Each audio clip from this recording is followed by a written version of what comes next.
It's Jess from Maine, and I am driving safely, I promise. You can tell I'm looking at the road. Anyway, as you might know by my handle, Wilder Nurse Creations, I am a nurse. I've been in the operating room for 29 years. Started as a tech.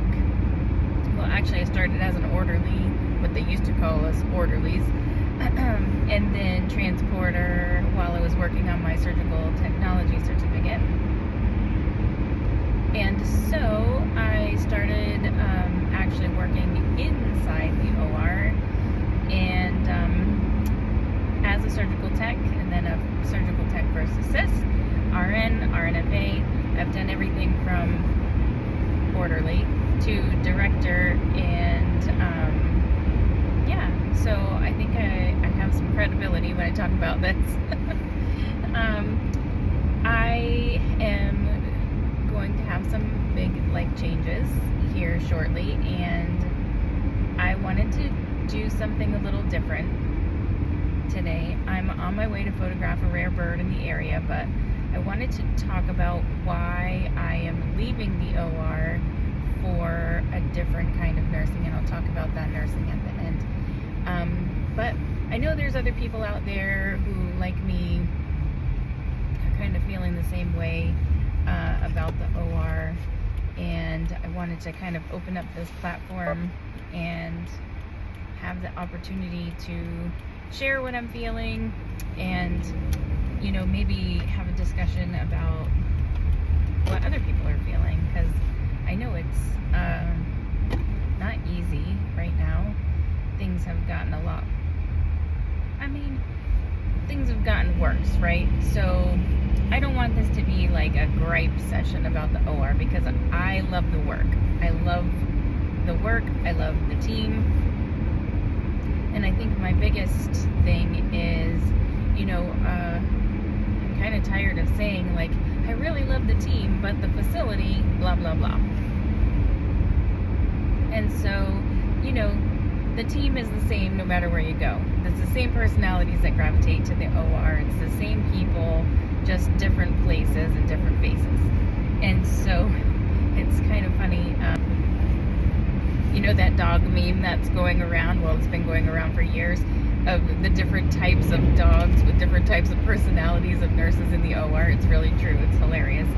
Anyway, you have the anxious one, and the kind of like overbearing one that comes in and takes over your room and does everything that they want to do, and rearranges all your stuff to have it be the way that they like to use it, but it's your room.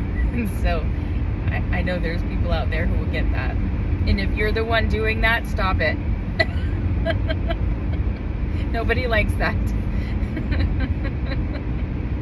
Anyway, yeah, there's strong personalities in the OR. It's pretty self-policing, though. I mean, ever since I can remember, it's been a place where nurses eat their young, and it has been, it will be, it continues to be, unfortunately. Is it right? No. Is it bullying? Absolutely. It's ridiculous. And again, if you're that person, stop it. The new kids coming in haven't had that experience, and it's unfortunate that we are driving away our own staffing by doing this sort of thing. So staffing is a huge problem in the OR. So,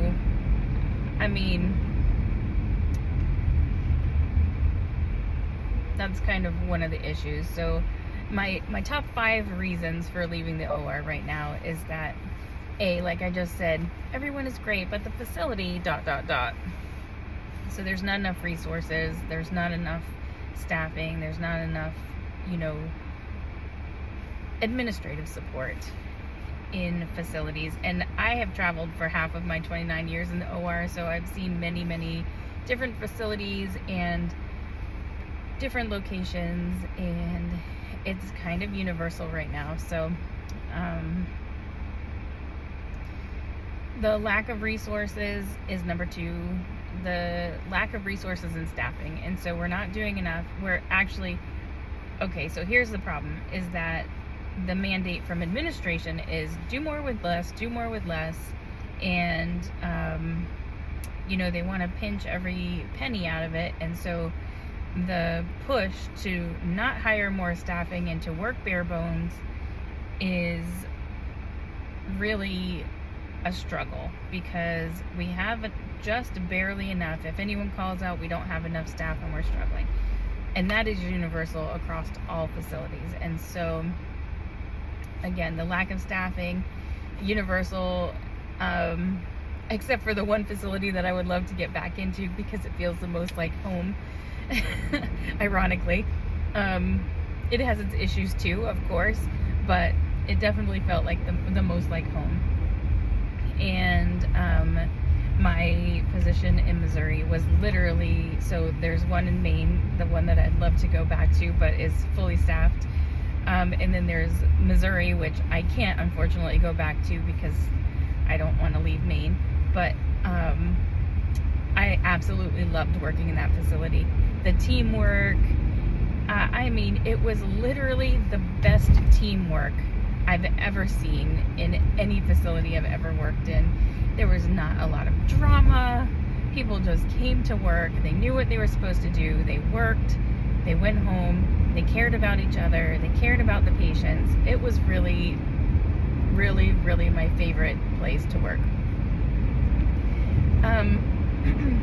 So another issue is, so while we're talking about that, the teamwork and that sort of thing, another issue that I find kind of troubling is the work ethic. So back in the day, and I'm going to say back in the day about 200 times, I'm sure of it. So anyway, back in the day, we just did the work, and it didn't matter if we were scheduled for 8 hours and we had to stay to finish a case, or we were scheduled for 12 hours and we had to stay to finish a case, because we cared about the patient and we cared about our colleagues.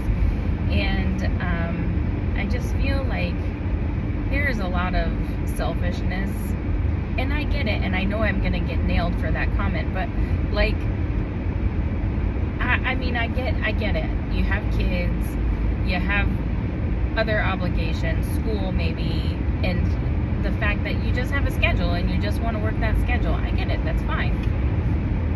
But there are times when your team needs you. And I know this is happening a lot more often than not, and you want to kind of put your foot down and not set the precedent that it's okay to keep asking you to stay late and that sort of thing. I get that, trust me. But,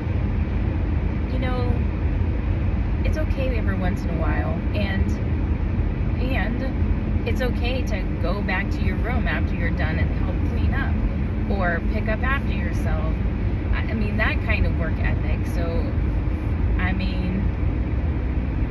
that's what I mean by work ethic, is that just overall, and it's not everybody. It's not. It really is not. It's just a select few. And each facility has that same select few, and it's the same personalities. Again, it's the same personalities, the same select few. It's the same problem. But it really does affect morality in the unit when you have that person who is not pulling their weight and everybody else is going at least minimum and often above and beyond, and this person is not, or these people are not pulling their weight, and it can really affect morale in the unit. So there's that. Another thing is, number 3, is diluted training. So because there's a shortage of staffing, because there was a mass exodus of all of the OR nurses that were ready to retire, there's not a lot of people. I am considered an expert in my field, right? I've been doing this for 29 years. I have the certification. I have a lot of experience, and I consider myself very experienced and would be an expert in the field. Many people ask me questions every day, and I'm fine with that because I love to teach. But here's the thing. What I see out there is that because there's not a huge surplus of experts that have been doing this for 29 years, people are getting kind of dilute training. So you have people who have only been doing this for 6 months training new people, and it's just diluting and diluting. And those people who have been doing this for 6 months haven't been taught why they do the things they do. And so you have people that are just doing things because they were told that's the thing to do. Maybe they question it, maybe they don't, but I don't see a lot of people teaching them the rationale of why they do the thing. Just do what I do. And that's not right. And so if you're a new nurse and you feel like that is happening to you, comment down below and just let me know, like, hey, yeah, I feel that. And then, you can speak up also and say, hey, why do we do that? Question it. Don't be afraid to question it. Even if you're being trained by one of those nurses that eat their young, question them. It is okay. They might snap at you, but if you stand your ground, they will back down. I promise you.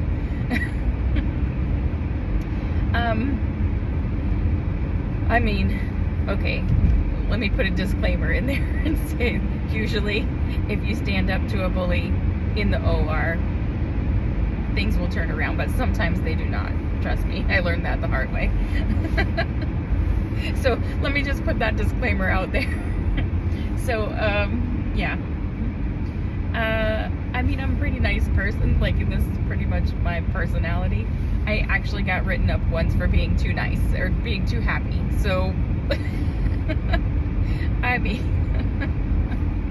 I loved my group. The group that I trained with in Florida, they were amazing. They taught me so much, and I'm so, so grateful for them. And, they took the time to invest in me and invest some time and education and their experience, and they taught me everything they knew and why I was doing the things I was doing. And even though they wrote me up for being too happy, I am so, so grateful for them. And I started out in general vascular and then ENT, and yeah, that experience, my whole OR experience has been so invaluable. And I literally am so grateful for every day that I've been in the OR, for all of the people I have met, for all the relationships I've built. There's a few of you that are so close, and I just love you, and I definitely will miss you every day. Yeah, so there's that. I feel like we can't have this conversation without talking about one of the number one reasons why people leave positions, and that's leadership. And so, there are some administrators that believe that a nurse leader is a nurse leader, and you can just take a nurse leader and pluck them out and put them in any department and it's fine. Okay, to some extent that is true. It was expected of me. I was expected to go and step in when other leaders weren't around to, cover the ER or labor and delivery or that sort of thing. And I had no idea about those departments, like none. I can troubleshoot the staffing and I can troubleshoot the, what ifs. I know how to look up a policy and that sort of thing. But I gotta tell you, when it comes to like jumping in and getting my hands dirty, I could not do that in either of those units. And so that's where this mentality of a nurse leader is a nurse leader is false. I believe that, and I don't know, and this is not science, I'm just saying that in my experience of the 29 years, I have worked for some amazing leaders. And I have worked for some really, really, really bad leaders. The amazing ones were OR nurses first. And the really bad ones were not. And so, you've got to be able to get your hands dirty. You have to be approachable. You have to, and I'm not telling you what to do, but I'm just telling you from my own personal experience that your staff are trying to tell you, even if they're acting out or if they're like trying to talk to you and you're walking away from them while you're on your cell phone. Come on, guys. That's not right. So I feel like you need to get your hands dirty. You need to be able to jump in, and you need to be approachable. Listen to your team. They're trying to tell you what they need, and if their needs are met, okay, I get it, right? I get it. First of all, like, I was there. You're squeezed from every direction. Administration is telling you to implement changes that may or may not be in the best interest of the department, right? And the staff are telling you what they need. And so that's a tough one, right? Because they need things to do their job. Administration is squeezing you from the top, saying they don't need these things, or you can't provide these things, or you're going to do something different. And it's a really, really tough spot. But there are good ways to merge and marry those kind of squeezes, for lack of a better word, right? Okay, and so I get that it's a tough spot to be in, but I challenge you, please, go in there, work a day in the life, because if you don't like what you're doing that day or that 2 days that you jump in, they don't like it either. And I mean, it's really hard to demand or to try to implement changes that the staff don't like if you are not also willing to do that. So that's just my little leadership soapbox. The other thing is, stop showing favoritism, please. Honestly. I had a nurse leader who was in a relationship with a nurse that was under her, and she one time took me out of my nice cushy hand case and gave me 3 COVID cases and gave her partner my nice cushy hand case. And so, I mean, those kind of things are not okay. So don't do that. And then also, if you're a charge nurse, you are a leader. And so a little professionalism, and I know you're still a clinical person and you're still doing clinical work, which is great, but you're also a leader and an example for others. So I feel like that is a professional role. You should be a professional. And there's that. And I guess the final thing in regard to leadership is that I see leaders make a lot of assumptions. And whether that be, and it's happened to me, I'm a Scorpio, I have a face, and it's not like, I mean, but let me just put this out there. Stop making assumptions about people. You know, I've seen leaders make assumptions based on facial expressions or what they think you want to do or what they think you're feeling or, you know, what they think you're thinking. And so just ask. You know, people are pretty agreeable, and when you ask them what they're feeling, what they're thinking, what they do. Oh, that's the other thing, is don't assume you know what I know how to do or don't know how to do. Ask me. I mean, that's the other thing is, like, as a traveler especially, that's a real issue, is that people make assumptions about what they think you know how to do or what they think you don't know how to do or what they think you want to do or what they, you know, what they think your face means or whatever. Just ask. That's the easiest way. Just ask. You can avoid all kinds of communication issues if you just open up. And if you have a hard time communicating with people, there's lots of books out there that are great for that. I mean, Crucial Conversations, highly recommend. And Dale Carnegie stuff. And I mean, there's all kinds of resources out there to learn how to communicate better. So another thing, you know, if you're committed to being in leadership, don't just be active and be involved and become the person that you wanted to be when you first started going into leadership, and be the person that you wanted your leaders to be when you were staff. I mean, I think that's basic, you know. I know I had my moments when I was a leader. I was a good leader and I was a bad leader in some ways. So I mean, we have to be humble also and know and recognize when we could be, when we have opportunities to do better. So there's that too.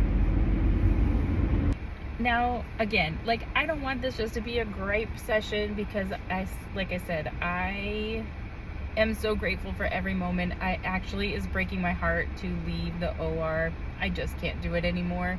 And I welcome any of those 25-year nurses who are feeling the same way and have seen this sort of decline in the OR over the last kind of like 15 years-ish, really. Shout out in the comments, just raise your hand, check on your friends who have been doing this for over 20 years. They're not okay. And it's just time for a change, and I'm super excited about the next venture. I've been working on my nurse practitioner, and so that is super exciting. I feel really happy for all of the people who are very happy in their roles in the OR right now. It is an amazing place to work. I literally would work 24 hours a day because it's truly a passion, and I would work 24 hours a day if there wasn't all the other BS and politics that were involved, and we could have the resources and the staffing, and I literally would just work all day in the OR. That's what I would do. Because I just love it, and I've been doing it for so long, and it's kind of what I know. And I love to teach, but I just can't do it anymore. And so the next adventure is that I'm working on my nurse practitioner, and I am not quite sure what I'm going to do with it when I'm done. I definitely want to do something entrepreneurial, or maybe stay in line with my next nursing adventure and stay in that area of nursing with my nurse practitioner. I'm not sure. I really want to do something entrepreneurial, because those who know me know that I'm a serial entrepreneurist, and so I kind of want to stay in that lane. But I am going to corrections, y'all. I am going to be a corrections nurse. I visited the campus, or the facility. The team is absolutely amazing. And by the way, I stopped driving. That's why I'm looking at you guys now so much.